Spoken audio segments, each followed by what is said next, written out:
নমস্কাৰ ফ্ৰেণ্ড, মোৰ অন্য এটি ভিডিঅ'লৈ আপোনালোকক সকলোকে স্বাগতম জনাইছোঁ। আহকচোন আজি যিকোনো এটা ব্লাউজৰ স্লিপ কেনেকৈ কাটিব পাৰি, মানে হাতটো কেনেকৈ আমি অতি সহজভাৱে কাটিব পাৰোঁ চাওঁ আহক।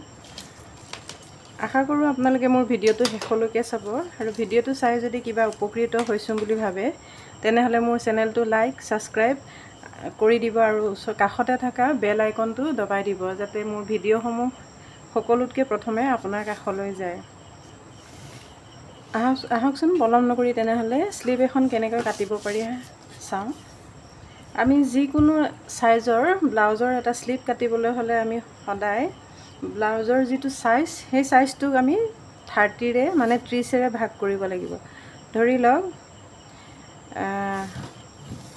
প্ৰথমতে মই মাৰ্কিংটো কৰি লৈছোঁ। আমাৰ স্লিপ লেংথটো কিমান লাগিব, প্ৰথমতে এইফালে আমি এডাল ষ্ট্ৰেট লাইন আঁকি ল'ম।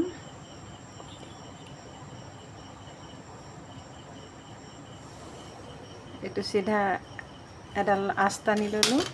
ইয়াৰ পৰা আমি স্লিপ মানে হাতটো আমি কিমান দীঘল দিম সেইটোত এটা পইণ্ট দি ল'ম।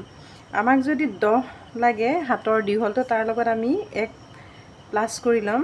আমাৰ এইটো ওপৰৰ ফালে ব্লাউজত জইন আৰু তলৰ ফালে তলৰ ফালে আমি মুহুৰিটো দিবৰ কাৰণে, মানে মুকুতাই দিবৰ কাৰণে। এতিয়া আমি এইকেইডাল আঁচো চিধা কৰি ল'ম।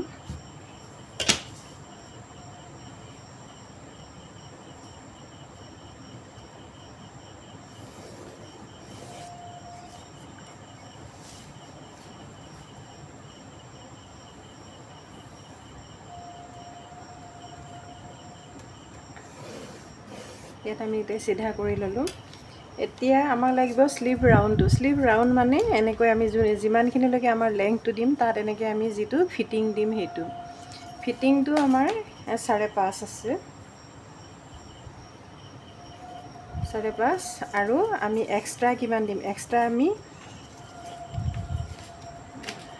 আমি দিম। ওপৰত যদি আমি মানে 2 ইঞ্চি দিওঁ, তলতো 2 দিব নালাগে। তলত সাধাৰণতে আমাৰ তলৰখিনি ইমান সোনকালে নেবাঢ়ে, অলপমান কমাই দিলে হয়, মানে 2 ইঞ্চিলৈ 2 পইণ্ট মান কম দিলেই হৈ যাব, বা আপোনালোকে 2 ইঞ্চিও দিব পাৰে। মই 2 ইঞ্চিলৈ 2 পইণ্ট কম দিম।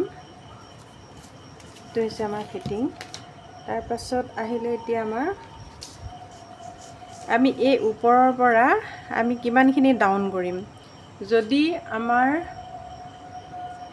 আমাৰ মানে স্লিভটো 10 ইঞ্চি দীঘল হয়, তেনেহ'লে আমি ইয়াত 3.5 বা 3.75 ইঞ্চ, মানে 3.5 নহ'লে 4 ইঞ্চিলৈ 2 পইণ্ট কম থকা দুডাল পইণ্ট যিটো আছে, ইমানত আমি এটা দাগ দিলোঁ, আৰু এইটো দাগো আমি ষ্ট্ৰেট কৰি ল'ম। মানে এনেকৈ আপোনালোকে ট্ৰাইএংগল চেপাৰ এনেকৈ ব্যৱহাৰ কৰিব পাৰে, তেতিয়া মানে আমাৰ এই আঁচডাল বেকা নহয়। এতিয়া আমাৰ যিহেতু এইটো ব্লাউজটোৰ চাইজ আছিলে 34, এতিয়া মই 34 ডিভাইডেড বাই 6 কৰিলোঁ। আমি পালোঁ 5.6। 5.6ৰ লগত প্লাছ 1 ইঞ্চ কৰিব লাগে, তেতিয়া আমি পাম 6.6। মানে এইখিনিত আমি ইয়াৰ পৰা এনেকৈ 6.6 ল'ব লাগিব। 6.6 মানে বুজি পাইছে নহয়, 6.5 ইঞ্চ, তাৰ লগত আৰু এটা পইণ্ট বেছি।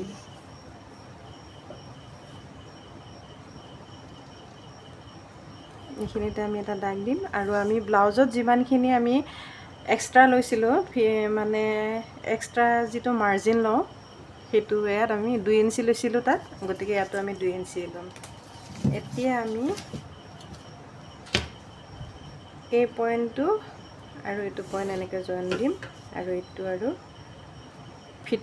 ফিটিঙৰ লগত এনেকৈ আঁচ টানি দিম।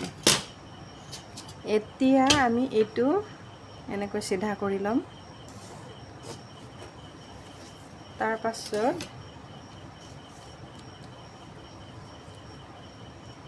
এই পইণ্টটো আমি এনেকৈ মাজতে ভাগ কৰি ল'ম। একদম সহজ পদ্ধতিত এইটো মই কৰিছোঁ। আপোনালোকে একেবাৰে সহজতে এনেকৈ আঁকিব পাৰিব, মানে কাটিং কৰিব পাৰিব। যিসকলে নতুনকৈ শিকি আছে তেওঁলোকে পেপাৰ কাটিং কৰিব, তেতিয়া আমাৰ কাপোৰখন নষ্ট নহয়।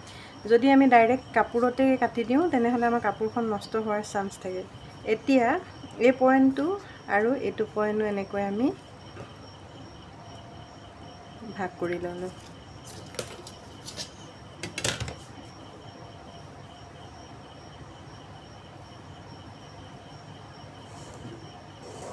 এইটো ভাগ কৰি ল'লোঁ। তাৰ পাছত আমি এই পইণ্টটো এনেকৈ ভাগ কৰি ল'ম মাজতে সমানকৈ।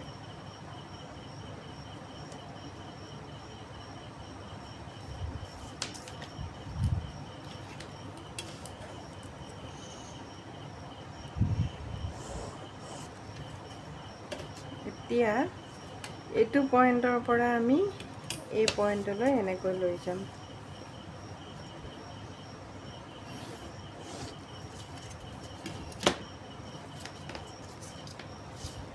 এতিয়া আমি ইয়াৰ পৰা 0.75 ইঞ্চত এটা ফুট দিম, এটা মানে ডট দিলোঁ। 0.75 মানে গম পাইছেনে, 1 ইঞ্চিলৈ 2 পইণ্ট কম থাকিব। তাৰ পাছত আমি কি কৰিম, এইটো হৈছে আৰ্মহোল চেপাৰ। আৰ্মহোল চেপাৰ দি পেলাই আমি এনেকৈ এটা দাগ দিম। ইয়াৰ পৰা আমি এই পইণ্টটো যে দেখিছে, এই পইণ্টটো তেনেকৈ লগাই দিম। আৰু এতিয়া আৰ্মহোল চেপাৰটো এনেকৈ উল্টা কৰি আমি এইটো পইণ্টটো দিছিলোঁ, এই পইণ্টটোত এনেকৈ লগাই দিম। তাৰ পাছত আমি এই পইণ্টটোৰ পৰা মানে ইয়াৰ পৰা 2 ইঞ্চি ওপৰত, 2 ইঞ্চি ওপৰত এনেকৈ এটা দাগ দি এতিয়া আমি এইটো আৰ্মহোল চেপাৰটো এনেকৈ লৈ এই পইণ্টটোত এনেকৈ লগাব লাগিব, ইয়াৰ পৰা ইয়ালৈ। আৰু এইডাল এতিয়া উল্টা কৰি এনেকৈ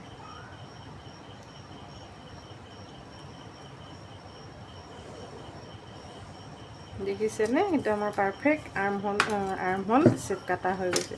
এতিয়া আমি এইখিনিত অকণমান এনেকৈ ½ ইঞ্চমান, ½ ইঞ্চ নহয় 0.25 ইঞ্চ এনেকৈ তললৈ গৈ পেলাই এনেকৈ কাটিলে হৈ গৈছে।